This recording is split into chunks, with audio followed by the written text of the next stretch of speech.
Singareni టెండర్లపై CBI విచారణ చేయాలని కార్మిక సంఘాలు డిమాండ్ చేస్తున్నాయి. సింగరేణి సంస్థ జీఎం కార్యాలయం ఎదుట నిరసన చేపట్టారు. కార్మిక సంఘాల నేతలు, రాజకీయ నేతలు బైఠాయించారు. సింగరేణి సంస్థను కాపాడుకోవాలని ప్లక్కార్డులు ప్రదర్శించారు. సింగరేణిలో సైట్ విధానాన్ని కాంగ్రెస్ ప్రభుత్వం కొత్తగా ప్రవేశపెట్టి కాంట్రాక్టర్లు లబ్ధి పొందే విధంగా చేస్తుందన్నారు. సింగరేణి సంస్థ నష్టాల్లోకి వెళ్తుందని ఆందోళన వ్యక్తం చేశారు. కాంగ్రెస్ సర్కార్ సింగరేణి సంస్థను దోపిడీ చేస్తుందని ఆరోపించారు. కాంగ్రెస్ పెద్దలకు ముడుపులు అందుతున్నాయని తెలిపారు.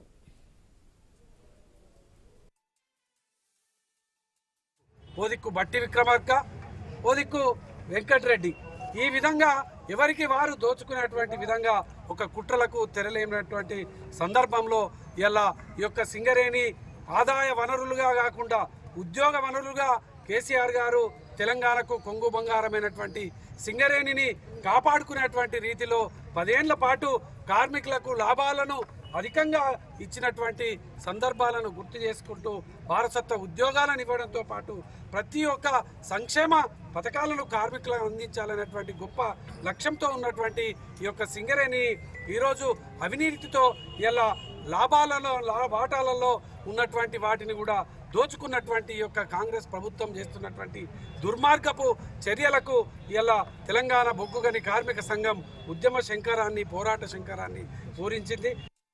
కాంట్రాక్టర్లకు